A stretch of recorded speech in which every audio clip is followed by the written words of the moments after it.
तो जैसा कि पिछले एपिसोड में हमने देखा था, प्रिंस युवान ने यांग जुआन को हरा दिया था और यही सबसे बड़ा काटा था। नहीं तो इसकी वजह से कांग जुआन से हार भी सकता था।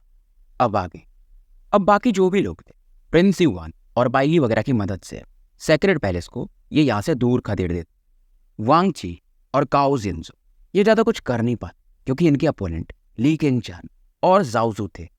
फैंग यिंग को दिखाया जाता है जो कि किंग से कहते मानना पड़ेगा, ये युवान सच में काफ़ी अमेजिंग बंदा है। और ये इसकी नहीं बल्कि कांगमांग कॉन्टिनेंट की तारीफ करती है जहाँ से प्रिंस युवान आया था। किंग यू भी वही की थी और लुलुओ भी। और प्रिंस युवान वगैरह की टीम 800 मील का एरिया कवर कर लेती, यानी कि पूरा वहाँ का जो इसेंस फ्लेम था अब ये इनका हो जाता है। और जो समय था वो भी फाइनली अब समाप्त हो जाता है। बैटल खत्म हो चुका था, पर फिर भी वांगची कहता है कि ली किंगचान, इस बार तुम लोग तो जीत गए, पर अगली बार नहीं। ज़्यादा खुश मत हो, मिथिक यूटोपिया जब खोलेगा तो वहाँ पे तुम्हें पता चलेगा। किंगचान भी कहती है देख लेंगे। अब इस पे वांगची कहता लगता है तुम लोग भूल गए, जब भी मिथिक यूटोपिया खुलता है कुछ सालों से तुम लोगों की टीम ज़्यादा मारी जाती। फिलहाल ये लोग भी यहाँ से निकल जाते और किंगचान अब जाओ युवान से मिलती है, इसकी तारीफ भी करती है और ये कहती भी है कि शायद तुम्हें चीफ क्रेडिट का कार्ड इस बार मिल जाए, तुमने काफ़ी अच्छा किया। जाओजू को पसंद तो नहीं आता क्योंकि चीफ क्रेडिट का कार्ड नॉर्मली लीडर या वाइस लीडर को मिलता है। एक तरह से देखा जाए तो युवान को हेवन क्रेडिट चाहिए था, अगर इसे चीफ क्रेडिट मिल गया तो ये 2 हेवन क्रेडिट के बराबर माना जाता है। अब इधर ये जो न्यूज़ कि कांगजुआन सेक्ट जीत गया है ब्लैक फ्लेम प्रोविंस में भी फैल जाता है, क्योंकि पहले ब्लैक फ्लेम प्रोविंस के भी लोगों को यही लगता था कि सेक्रेड पैलेस वाले ही जीतेंगे। और प्रिंस युवान, इसका नाम अब काफ़ी फेमस भी हो चुका था। युवान वगैरह की टीम इस प्रोविंस में कुछ दिनों तक रेस्ट करती है। उसके बाद ये लोग ब्लैक फ्लेम सिटी के बाहर में एल्डर वू से मिलते हैं। किंग यू वगैरह की भी मुलाकात इनसे होती है और सभी लोग अपने अपने रास्ते निकल जाते हैं। जाने से पहले किंग यू इसके कानों में कुछ बातें बताते कि मैंने अपने फादर को बोल दिया था, क्योंकि जाओ एम्पायर खतरे में है तो हेल्प करने के लिए। युवान इसे बोलता है इसे हमेशा याद रखूंगा, क्योंकि इसे मालूम था वो एम्पायर अब धीरे धीरे जाओ एम्पायर को फिर से सप्रेस करने लगा था और इसे थोड़ा समय चाहिए था, तब तो ये डिवाइन वेलिंग स्टेज में पहुंच सकता है, क्योंकि जो किंग वू है वो डिवाइन वेलिंग स्टेज में है। जाने से पहले ये फिर से कहती है कि याओ याओ को मेरी तरफ से हाय बोलना। अब इस दौरान किंगचान इसके मजे लेती कि तुम सच में एक प्लेयर हो, याओ याओ को पता चलेगा तो वो तुम्हें बताएगी। युवान शर्मा जाते हैं कि इन्हें समझाऊं कैसे, ये मेरी बस फ्रेंड है। फिलहाल इन लोगों की मीटिंग एल्डर वू से होती है और यहाँ पे ऐसा रहता है कि जो क्रेडिट मिलते हैं उसे 4 भागों में डिवाइड किया गया है। सबसे टॉप लेवल का चीफ क्रेडिट, उसके बाद आता है अपर क्रेडिट, फिर आता है लोअर क्रेडिट, उसके बाद कोई क्रेडिट नहीं। कोई क्रेडिट नहीं तब मिलता है जब आप मिशन को पूरा ही ना कर पाओ, तो क्योंकि मिशन पूरा हो गया था तो नो क्रेडिट मिलने का सवाल ही नहीं था। और एल्डर वो भी प्रिंस युवान को देखकर काफ़ी खुश होते हैं, क्योंकि बैटल तो इन्होंने पूरा मिरर में देख ही लिया था। और इस समय ये सभी को अपर क्रेडिट देते हैं, यानी टोटल 9 लोगों को। इनमें बाइली, किन हाई वगैरह सभी इंक्लूडेड थे। किंगचान और जाओजू को भी सेम अपर क्रेडिट ही मिलता है। और लास्ट में ये युवान की तरफ देखते हैं कि चीफ क्रेडिट प्रिंस युवान को मिलता है। जाओजू को पसंद तो नहीं आता है, हालांकि इसके साथी भी कुछ थे स्वॉर्ड पीक के, पर वो विरोध नहीं कर पाते हैं, क्योंकि अगर आज ये लोग जिंदा थे तो युवान की दिन थी। और किंगचान तो काफ़ी खुश थी कि मुझे कुछ नहीं करना पड़ा, मतलब मुझे इसके लिए क्रेडिट के लिए कुछ मांगना नहीं पड़ा, इसने खुद से वो गेन किया है। बाकी सभी के टोकन सिल्वर कलर के थे, वहीं युवान का जो टोकन था वो गोल्डन कलर का था। युवान भी एक चैन की सांस लेता है कि ओल्ड युवान से जो इसने वादा किया था अब ये पूरा कर चुका है। सीन शिफ्ट होता है, समय थोड़ा बीत चुका था और कांगजुआन सेक्ट के मिशन हॉल को दिखाया जाता है। प्रिंस युवान और बाकी लोग वापस आ चुके थे। लोग काफ़ी खुश थे सीनियर सिस्टर किंगचान को देख करके, और इन्हें अंदाजा भी हो जाता इनके चेहरे को देखकर कि शायद इन लोगों ने मिशन पूरा कर लिया है। पर प्रिंस युवान को देखकर ये थोड़े टॉन्ट मारने लगते हैं कि क्या किया होगा इसने, बर्डन ही तो बन के गया था, अब आएगा मजा। किंगचान सुन रही थी पर ये कुछ बोलती नहीं कि अभी तुम लोगों को सरप्राइज मिलने वाला है। खास करके स्वॉर्ड पीक वाले जो बंदे थे प्रिंस युवान का मजा लेते हैं। बाइली जो कि युवान के बगल में खड़ी थी वो हंस रही थी कि इन्हें पता चलेगा। युवान भी ज़्यादा कुछ रिएक्ट नहीं करता है। जुयान भी यहाँ पे आ चुका था और ये युवान की तरफ देखकर स्माइल दे रहा था। लू जुआनिन भी खड़ी थी यहीं पे, क्योंकि उसे मालूम था आज है दिन एम्बेरसमेंट का। प्रिंस युवान को चारों तरफ से गालियां पड़ने वाली हैं। इधर किंगचान ये काउंटर पे पहुंच जाती है और मिशन का जो भी रिपोर्ट था सामने वाले एल्डर को पकड़ा देती। अब इसे देखकर वो एल्डर भी सरप्राइज होते हैं और प्रिंस युवान की तरफ देखते हैं। अब जो सामने बुलेटिन बोर्ड था उस पर अपने आप सभी के नाम छपने लगे कि मिशन पूरा हो चुका है। मिशन का नाम था ब्लैक फ्लेम प्रोविंस, कंप्लीटेड। और एक के बाद एक अपर क्रेडिट में जो भी नाम थे, ली किंग चान, जाओ जू, पाइली, सभी कहा जाता है, यानी 9 नाम। लोग और भी ज्यादा खुश हो जाते हैं स्वॉर्ड पीक वाले, मतलब युवान को कुछ नहीं मिला, ये वही डिजर्व करता है। पर तभी अचानक से एक नाम आता है चीफ क्रेडिट का, प्रिंस युवान। स्वॉर्ड पीक, जूयान हो या वांग ली, सभी के चेहरे ही बन जाते हैं कि यार 2 चोजन वंस, इनको चीफ क्रेडिट नहीं मिला, बल्कि इसे कैसे मिल गया। अब इस जो गोल्डन टोकन के बदले प्रिंस युवान को 2 हेवनली टोकन दे दिए जाते, यानी हेवन क्रेडिट। मैटर यहाँ का समाप्त हो चुका था और युवान किंग चान से मिलकर सेंट जेनेसिस पीक के लिए लौट जाता है। इधर जूयान, वांग ली और बाकी लोग जाओजू के करीब जाते कि सीनियर ब्रदर, ये कहीं मिस्टेक तो नहीं है, इससे कैसे मिल गया चीफ क्रेडिट का पोजीशन। जाओजू भी समझ रहा था और इन सभी को चुप करवाता है, क्योंकि बगल में किंग चान, बाइली सभी खड़े थे। इधर युवान वापस लौटता और इसकी मुलाकात शेन वानजिन से, और वानजिन इसे पूरा न्यूज बताता है कि बिग सिस याओ याओ वो भी किसी मिशन में गई है। युवान थोड़ा पैनिक कर जाता है कि अकेले कहाँ। युवान को मालूम है कि याओ याओ ज्यादा स्ट्रॉन्ग है, पर फिर भी कुछ भी हो, इसे मास्टर हे यानी कि कांग जुआन ने याओ याओ को प्रोटेक्ट करने के लिए बोला था, और वो भी जो मिशन था वो हेवन लेवल का था। अब इधर युवान के जो चर्चे थे कि कुछ लोगों को ये लगता है कि शायद किंग चान की वजह से युवान को चीफ क्रेडिट मिल गया होगा, पर जो मिशन हल था वो पूरा न्यूज ही वायरल कर देता है कि प्रिंस युवान ने कैसे बैटल किया था यांग जुआन से। तो इन लोगों की जो गलत फहमियां थी वो भी शांत हो जाती हैं, खास करके जब ये पता चलता कि यांग जुआन वो अल्फा के 8th लेयर पे था, तो हैरानी देखी जा सकती थी। इधर सेंट जेनेसिस पीक के एल्डर लू सॉन्ग को दिखाया जाता, उनकी जो ग्रैंड डॉटर थी लू यान। अब उसे समझ में आने लगा था, क्योंकि मिशन हॉल वाले थोड़ी झूठ बोलेंगे, और लू सॉन्ग भी कहते यार इस बार एल्डर शेन को एक अच्छा डिसाइपल मिल गया है, ये सच में कुछ भी कर सकता है। और लू सॉन्ग कहते शायद वे चीफ डिसाइपल के लिए भी जा सकता है, पर लू यान ये मानने को तैयार नहीं थी। बोलती कि हाँ टैलेंटेड तो है, पर चीफ डिसाइपल का पोजीशन और वो कंपटीशन काफी हार्ड होता है। एल्डर लू सॉन्ग बोलते नहीं है, बस इतना कहते हैं कि समय ही बताए, क्योंकि वैसे भी ये नहीं चाहते थे कि जो लू होंग की टीम है उनका कोई डिसाइपल यहाँ का सेंट जेनेसिस पीक का चीफ डिसाइपल बने। इधर युवान का जो न्यूज था लू होंग के भी कानों में पहुंच जाता है, पर फिर भी लू होंग हंस, क्योंकि इसके बगल में यानी थोड़ा नीचे में इसका एक डिसाइपल बैठा था जिसका नाम था युवान होंग, और ये इनका फर्स्ट डिसाइपल था जो कि इस बार के चीफ कॉम्पिटिशन में पार्टिसिपेट करने वाला था। और ये पूछते भी है कि युवान होंग तुम क्या सोचते हो। युवान होंग बदले में कहता है वो जो यांग जुआन था वो 8th लेयर पे पहुंचा ही था, और उसकी जेनेसिस की भी अनस्टेबल थी, तो आराम से युवान ने हरा दिया होगा, और शायद उसके पास कुछ टेक्निक्स होंगी, पर वो मेरे सामने कुछ नहीं है। लू होंग ये एक चैन की सांस लेते हैं। सीधा इनका ये कहना था कि युवान टैलेंटेड तो है, पर अभी भी उसके अंदर वो एक्सपीरियंस की कमी है। इधर अगले दिन की सुबह होती है, युवान आराम से रेस्ट करने के बाद अपने डिवाइन ड्वेलिंग केव से बाहर आता है, सॉरी पर्पल केव से।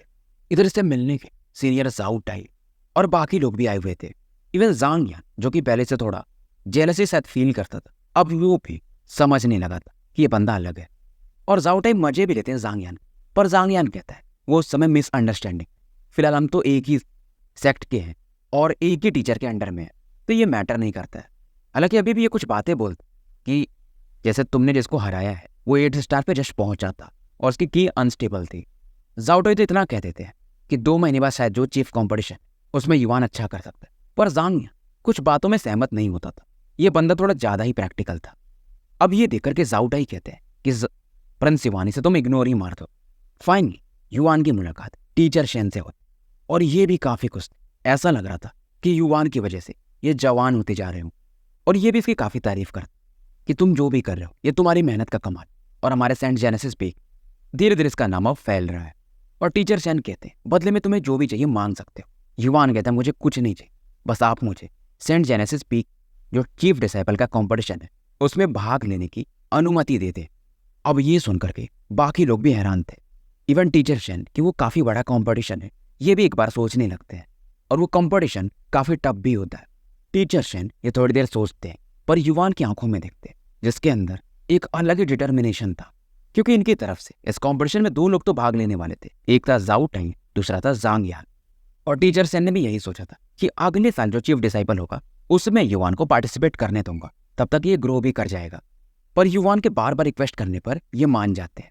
हालांकि जांग यान को पसंद नहीं आता कि टीचर शेन इसको इतना महत्व क्यों देते हैं, पर फिलहाल ये कुछ बोल नहीं पाता है। और ये सोच भी रहा था, अंदर इसके अंदर थोड़ी भावना तो थी कि चलो इस बार पता ही चल जाएगा, चीफ डिसाइपल में कौन ज़्यादा स्ट्रॉन्गर है। फिलहाल यहाँ पर युवान वगैरह कल्टीवेट करते हैं और युवान के दिमाग में वही ख्याल आता है कि पहले मैं ओल्ड जुआन से मिलता हूँ, उनको मैंने जो हेवन क्रेडिट का वादा किया था वो पूरा कर दूं। युवान ये ओल्ड जुआन से मिलता, ओल्ड जुआन भी हंसते हैं कि मुझे लगा कि तुम भी बाकी लोगों के जैसे आओगे नहीं, पर युवान तुरंत ही हेवन क्रेडिट बाहर निकालता है। ओल्ड जुआन भी हैरान थे। हालांकि युवान को थोड़ी निराशा इस बात की थी कि इस क्रेडिट के बदले ये कोई भी जेनेसिस टेक्निक हासिल कर सकता है, मतलब एक्सचेंज करके। पर फिलहाल ओल्ड जुआन से जो रिलेशन है इसे वो ज़्यादा पसंद था। युवान इसे देने के बाद यहाँ से पलटने लगा। तभी ओल्ड जुआन इसे रोकते हैं और कहते हैं, लगता जो सील्ड एरिया है वहाँ पे तुम जाना चाहते हो। युवान भी रुक जाता है और बोलता है कि ये तो वही जगह है ना, मतलब वो जो सील्ड एरिया है वहीं पे एंसेस्टर कांग जुआन प्रैक्टिस करते थे, तो ऑब्वियसली मैं जाना चाहूँगा। ओल्ड जुआन दोबारा कहे, मुझे जितना समझ में आ रहा है कि 2 महीने बाद जो चीफ डिसाइपल का कॉम्पिटिशन है तुम उसमें पार्टिसिपेट करना चाहते हो, है ना। युवान भी हाँ में सर हिलाता है। ओल्ड जुआन के वैसे तुम्हारे लिए काफ़ी टफ होगा, क्योंकि जो भी बंदे तुम्हारे सामने आने वाले वो अल्फा 8th लेयर या उससे ऊपर के होने वाले हैं। युवान भी कहता है कि आपको टेंशन लेने की जरूरत नहीं है। अब ओल्ड जुआन कहते कि तुम्हें तो चीफ क्रेडिट मिला था ना, तो तुम्हारे पास एक और हेवन क्रेडिट होगा, क्या करने वाले हो उसका। युवान तुरंत अपने बैग पे हाथ रखता है कि इससे तो नहीं दूंगा मैं आपको। ओल्ड जुआन भी बदले में हंसने लगते हैं और कहते हैं, ये तुम्हारे लिए ट्रेजर होगा, पर मेरे लिए जो कि मैं बूढ़ा हो चुका हूँ कोई मायने नहीं लगता है। मैंने तो बस हेवन क्रेडिट ऐसा ही मांगा था, मैं क्या ही करूंगा उसका। मैं देखना चाहता था क्या तुम्हारे अंदर वो काबिलियत है, क्या तुम जो वादा करते हो वो निभाते हो या बाकियों के जैसे हो। युवान को समझ में आता कि शायद ये गलत सोच रहा था, ओल्ड जुआन अलग इंसान है। अब ओल्ड जुआन कहते, हालांकि मैं भी रूल्स के साथ ही चल, क्योंकि तुम इस हेवन क्रेडिट को एक्सचेंज कर सकते हो, बदले में कोई टेक्निक हासिल कर सकते हो, तो वैसे टेक्निक्स मेरे पास भी हैं। हाँ, अगर तुम्हें नहीं चाहिए तो कोई बात नहीं। प्रिंस युवान कहते हैं, ठीक है, एक बार आखिरी बार मैं आप पे ट्रस्ट कर लेता हूँ। कौन सी हेवन जेनेसिस टेक्निक आप मुझे दे सकते हो, पहले वो दिखाइए। अब ओल्ड जुआन ऐसे टेक्निक्स दिखाना शुरू करते। पहला जो वो था लिटिल सेंट स्पिरिट आर्ट। और बड़ी बात यह है कि जो सेंट जेनेसिस पीक उसका जो सबसे पावरफुल आर्ट है उससे हम ओमेगा सेंट स्पिरिट आर्ट कहते हैं, जो कि यहाँ का चीफ डिसाइपल ही प्रैक्टिस कर सकता। ये एकदम उसके जैसा ही दिख रहा था। तो युवान को समझ में नहीं आता कि ओल्ड जुआन के पास ये कर क्या रहा है। अब ओल्ड जुआन इसे समझाते हैं कि उसका सिंपलर वर्जन है, मतलब उसको मैंने आसान कर दिया है। अगर तुम इसे सीख गए, फ्यूचर में अगर तुम यहाँ के चीफ डिसाइपल बन गए, तो जो ओमेगा सेंट स्पिरिट आर्ट है तुम उसे इजीली मास्टर कर सकते हो। बस मेरे पास वही नहीं है, इसके अलावा जो बाकी जो 6 पीक है सभी का सिंपलर वर्जन वाला आर्ट मौजूद है। अब ये तुम्हारे ऊपर डिपेंड करता है कि तुम्हें कौन सा चाहिए। युवान भी कहता है, यार आप तो काफी अमेजिंग हो एल्डर। अब युवान बाकी सभी जो 6 पीक्स के आर्ट्स थे उन्हें भी देखने लगता है। जैसे कि इनमें से एक था लिटिल मिथिक बॉडी आर्ट, एक था लिटिल अज्योर स्काई आर्ट, एक था लिटिल लाइटनिंग प्रिजन आर्ट। मतलब हर एक जो पीक है उसके जो टॉप लेवल के आर्ट है सभी इनके पास मौजूद थे। उनका सिंपलर वर्जन जो कि इन्होंने क्रिएट किया था। अब ये सभी को तो ले नहीं सकता था, एक ही ये एक्सचेंज कर सकता था। और युवान भी हंसने लगे, आप मुझे पूरा ही क्यों नहीं दे देते। ओल्ड जुआन भी कहते हैं, तुम्हारी भूख काफी बड़ी है, और ये कहते हैं कि इनमें से कोई एक उठा लो। युवान दोस्त, क्या मैं सेंट स्पिरिट आर्ट को सेलेक्ट कर लूं, पर ये तो मैं सीखूंगा ही, वे हमारे ही पीक का है अगर मैं चीफ डिसाइपल बन गया तो। पर तभी ओल्ड जुआन कहते हैं कि अगर मैं तुम्हारी जगह होता तो इसे नहीं लेता। और ये कहते हैं, अगर तुम मेरी बात पे भरोसा करना चाहते हो तो तुम्हारे लिए फिलहाल लिटिल मिथिक सेंट बॉडी ज्यादा सूटेबल है। सेंट मिथिक बॉडी मतलब ये होंगिया पीक का सबसे पावरफुल आर्ट है, मतलब बॉडी टेम्परिंग में बॉडी को ज्यादा स्ट्रॉन्ग कर सकते। इसलिए ये बोलते हैं क्योंकि इंटरनल ट्रेनिंग तो तुम कर ही रहे हो जेनेसिस टेक्निक वगैरह मास्टर करके, पर तुम्हारी फिजिकल बॉडी ये अभी भी कमजोर है, तो तुम्हें टेम्परिंग की जरूरत है, और इससे अच्छा कोई आर्ट नहीं हो सकता। युवान इन पर ट्रस्ट कर लेता और इसी को सेलेक्ट करता है। हालांकि इससे युवान का स्ट्रेंथ नहीं बढ़ेगा, यानी कि जेनेसिस की नहीं बढ़ेगी, पर फिजिकल बॉडी इतना स्ट्रांग हो सकती है कि जब ये जेनेसिस टेक्निक अपनी फिजिकल बॉडी के साथ यूज करेगा तो उसका पावर कई गुना ज्यादा एम्पलीफाई हो सकता है। और ये बोलते हैं, लेकिन इसके लिए तुम्हें पहले टाई ग्रीन वुड मार्क को पूरी तरह से कल्टीवेट करना पड़ेगा, तभी तुम इस टेक्निक को मास्टर कर पाओगे, यानी वो वुड मार्क बनाना पड़ेगा। अब ओल्ड जुआन कहते, पहले तुम अपना वुड मार्क दिखाओ। युवान इन्हें दिखाता है, जो कि आधा कंप्लीट था। युवान भी कहता है कि ओल्ड जुआन, वुड की ढूंढना काफी मुश्किल, वुड की को हम यीमू की भी कहते, इसलिए मैं इसे अभी तक कंप्लीट नहीं कर पाया। ओल्ड जुआन सोचता कि एक रास्ता तो है, मुझे फॉलो करो, लेकिन इसमें रिस्क भी है। और ये कहते हैं, वैसे इसे भी हेवन क्रेडिट के बदले ही दिया जाता है, पर क्योंकि तुमने वादा पूरा किया था यहाँ पे आकर के, इसलिए मौका मैं तुम्हें दे रहा हूँ। युवान को समझ में आ चुका था कि अगर इस सेक्ट में सबसे पावरफुल बंदा है या जो इसे सपोर्ट कर सकता है वो ओल्ड जुआन ही है। अब जब ये ओल्ड जुआन के साथ आगे बढ़ा तो ये सील्ड एरिया ही था, पर चूंकि ओल्ड जुआन कुछ आगे तक जा सकते थे अपने हिसाब से, तो इसे फॉलो करते और बोलते जहां से मैं जा रहा हूँ वहीं से जाना, नहीं तो थोड़ा भी दरदर हुआ तो पावरफुल ऑरास तुम पे अटैक कर सकती है। फिलहाल ये दोनों माउंटेन के गहराइयों में पड़ने लगते हैं। समय बीतते जा रहा था। युवान को लगता है, ये पूछता भी ओल्ड जुआन से, मतलब ये सील्ड एरिया को आप कंट्रोल कर सकते, पर ओल्ड जुआन बताते हैं मास्टर ने इसे बनाया है, मैं कैसे कंट्रोल कर सकता हूँ। हालांकि इतने सालों तक रहते रहते मैं थोड़ा अंदर तक जा सकता।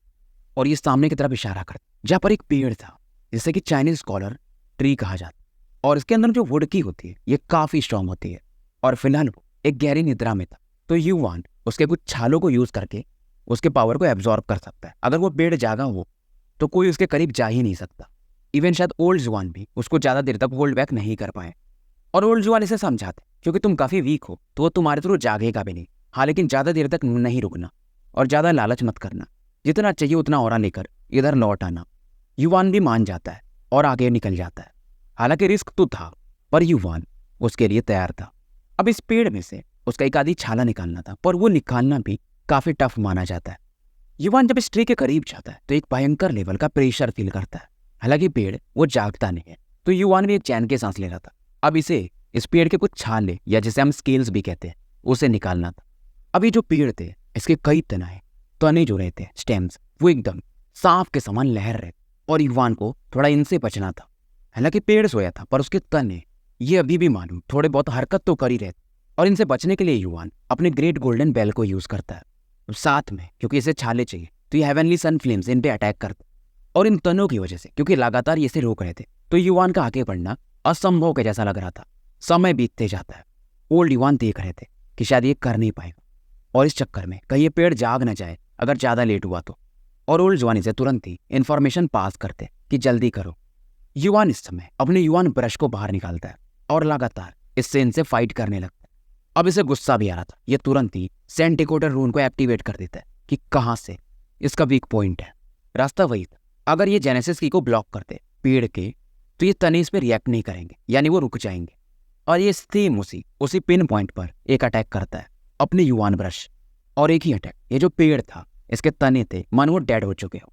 माहौल एकदम शांत हो जाता है। युवान पेड़ के करीब जाता है, एक चाकू निकालता है और इसके स्केल्स को काटने लगता है, और ये थोड़ा ज्यादा ही काटने लगता है। ओल्ड जुआन देख के कहते हैं ये सच में बहुत बड़ा लालची है, और ये तुरंत ही कहते हैं जल्दी करो, तुम जितना निकाल रहे हो पेड़ जाग सकता है। वाइन्स में फिर से हरकत होने लगती है। युवान तुरंत ही मानो लाइटनिंग के स्पीड से इसे काटने के बाद यहाँ से भागता है। कैसे भी करके ये बच के आ जाता है और ओल्ड जुआन के पैरों में आके गिरता है। ओल्ड जुआन भी कहते तुम सच में काफी लालची हो, मारे जा सकते थे। फिलहाल ये दोनों यहाँ से वापस आ जाते हैं, और ओल्ड जुआन कहते इसका यूमू की एब्जॉर्ब करना, जब तुम्हारा वुड मार्क पूरा हो जाएगा जिसे कि हम टाई मार्क कहते हैं, तब हम तुम्हारी मिथिक सेंट बॉडी की प्रैक्टिस शुरू करें। इसके जाने के बाद ओल्ड जुआन मन में कुछ तो सोचते हैं और कहते कि जैसा मैंने सोचा था शायद वही है। अब वो क्या है मुझे भी नहीं पता। युवान अपने कमरे में वापस लौट चुका था और ये काफी खुश भी था। ये तुरंत ही आंखें बंद करता है और इस यीमू-की को एब्जॉर्ब करना शुरू कर देता है। हालांकि ये प्रोसेस काफी स्लो माना जाता है। 5 दिन इस दौरान निकल जाते हैं और युवान इस यीमू-की को एब्जॉर्ब करते रहते, और धीरे धीरे ये जो वुड मार्क था लगभग अब कंप्लीशन की तरफ बढ़ रहा था। 8 ट्री स्केल्स इसने तोड़े थे और 8 को ये एब्जॉर्ब कर जाता। टाई मार्क पहली बार इसका कंप्लीट हो चुका था। फाइनली ये बाहर निकलता है और एक अलग ही अपने बॉडी में ऊर्जा भी फील कर रहा था। मतलब अगर हाथ काट ले तो तुरंत ही हील होने लगता था, और इसके बॉडी पर कुछ टैटू टाइप यानी चेस्ट के आसपास एक डेवलप होने लगा था। और समय के साथ अगर ये वुड की ज्यादा एब्जॉर्ब करेगा तो इसकी बॉडी इमॉर्टल बॉडी में कन्वर्ट हो सकती है। इस दौरान तभी से एक आवाज आती है कि लिटिल युवान ब्रो। युवान भी बाहर निकलता है। ये था सेन वांजिन जो इसे तुरंत ही बताता है कि बिग सिस्टर याओ याओ वो वापस आ चुकी है और फिलहाल वो मिशन हॉल में है। युवान भी सब चीज छोड़ के उस तरफ बढ़ता है और ये काफी खुश था कि चलो फाइनली वो वापस तो आ गई। अब जब ये जा रहा था तभी शेन वांजिन कहता है कोई और भी है जो उनके साथ आया है। युवान कहता है ये गे होगा, वही शायद गया था ना। वांजिन कहता वो तो गया था पर साथ में चूकिंग भी वापस आए इस बार। युवान हैरान था क्योंकि चूकिंग जो था चोजन वंस में नंबर 1 का बनता था, और अभी तक शायद इसको लगभग 8 महीने तो हो ही चुके थे। पहली बार चूकिंग से शायद ये मिलने वाला था। और सेन वांजिन कहता है क्या पता चूकिंग हमारी बिग सिस याओ याओ को पटा ले, मतलब वो ज्यादा पावरफुल है और पावरफुल लोगों के पीछे लड़कियां थोड़ी पागल हो जाती है। युवान हंसता है क्योंकि इसे मालूम है कि याओ याओ कैसी है, और युवान फिर भी पूछता है क्या ये चू किंग सच में काफी सुंदर है। फिलहाल युवान इधर बढ़ जाता और मिशन हॉल को दिखाया जाता जहाँ पे याओ याओ खड़ी थी। इसने भी ग्रीन स्कर्ट पहने थे, बाल बांधे थे और चेहरे पर एक अलग ही चमक थी, मानो एक परी उतर आई हो। और इसके बगल में एक फैमिलियर बंदा खड़ा था जिसका नाम था ये गे, स्पिरिट्रोन पीक का, पर इसका चेहरा उतरा हुआ था, मतलब थोड़ी इंजरीज थी। युवान यहाँ पे आ जाता है और इसकी नज़र ये गे से होते हुए चू किंग पे पड़ती है और इसे देखकर ये हैरान था क्योंकि चू किंग दिखने में सच में काफी हैंडसम था, पर उसके सर पे बाल नहीं थे, सर अलग अलग ही चमक रहा था। इवन उसकी आईब्रोज भी नहीं थी। अब ये सोचने लगा कहीं ये गंजे तो नहीं है, लेकिन चेहरे से काफी शाइन कर रहे थे।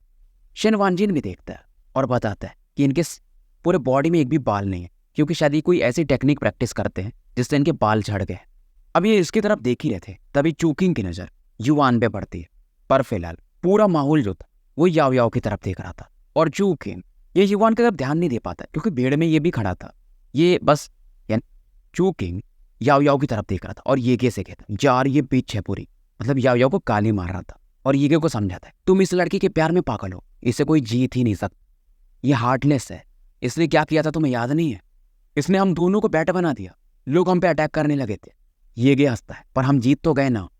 चू किंग कहता है लगता है तुम सच में प्यार में पागल हो चुके हो, तुम मरते मरते बचे हो, दिमाग लगाओ। याओ याओ इनकी बात सुन रही थी, मतलब दूर थी, पर एकदम रिएक्ट ही नहीं करती। बेसिकली याओ याओ ने क्या किया था, वहां पे एक जेनेसिस बाउंड्री बना दिया था, यानी जिस मिशन में ये कैद थे, और उसके बीच में चू किंग और येगे को फंसा दिया था, जहां पर बाकी जो एनिमीज थे उन्होंने इन दोनों पे अटैक कर दिया था। हालांकि बाउंड्री की वजह से ये बैटल जीत गए थे और याओ याओ को भरोसा था क्योंकि चू किंग ज्यादा ही पावरफुल है और इतना आलसी इंसान है ये कि कभी भी अपना पावर यूज करना ही नहीं चाहता, मतलब जितना कम में काम हो जाए उतना ये सोचता है। चू किंग कहता भी है यार मुझे गए हुए सेक्ट से 6 या 7 महीने हो रहे होंगे और इतनी पावरफुल, वो भी एक बीच कहाँ से आ सकती है, ये तो लीकिंग चांस से भी ज्यादा कोल्डर है। और ये कहता भी है हम ट्रिप पे शायद 1-2 महीने थे, पर एक बार भी ये हंसी तक नहीं।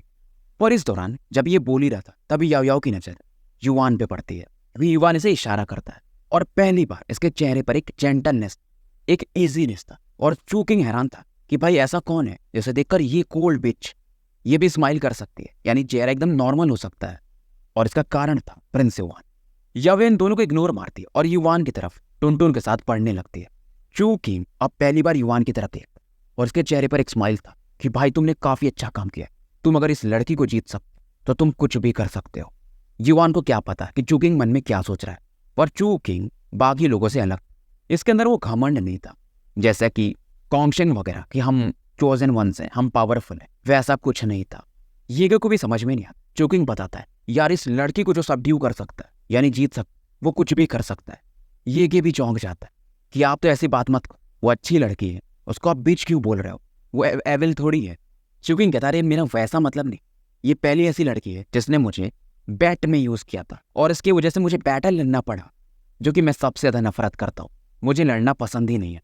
अब उधर याओ रुकती नहीं है, युवान को लेकर यहाँ से सीधा केव की तरफ निकल जाती है और चू किंग फिर से येगे को समझाता कि इस लड़की के चक्कर में मत रहो, तुमसे कुछ नहीं होने वाला। और चू किंग कहते मुझे देखो, मुझे लड़कियों के लिए फीलिंग आती नहीं है। अब ये सुनकर के येगे कहते हैं मुझे मालूम है क्यों नहीं आती है। चू किंग एक अलग ही स्माइल देते, शायद कोई पाश था इनका, कोई लड़की रही होगी। इधर येगे चू किंग से कहते अब आप कई महीनों बाद वापस लौटे हो, और जो चू किंग थे वो कांगजुआन सेक्ट के मास्टर का डिसाइपल थे, यानी कि सीधा सीधा सेक्ट मास्टर के। तो इस बार इन्हें अच्छी डांट पड़ने वाली थी। तो स्टोरी को यहीं पे समाप्त करते हैं और मिलते हैं फिर कल एक नए वीडियो के साथ।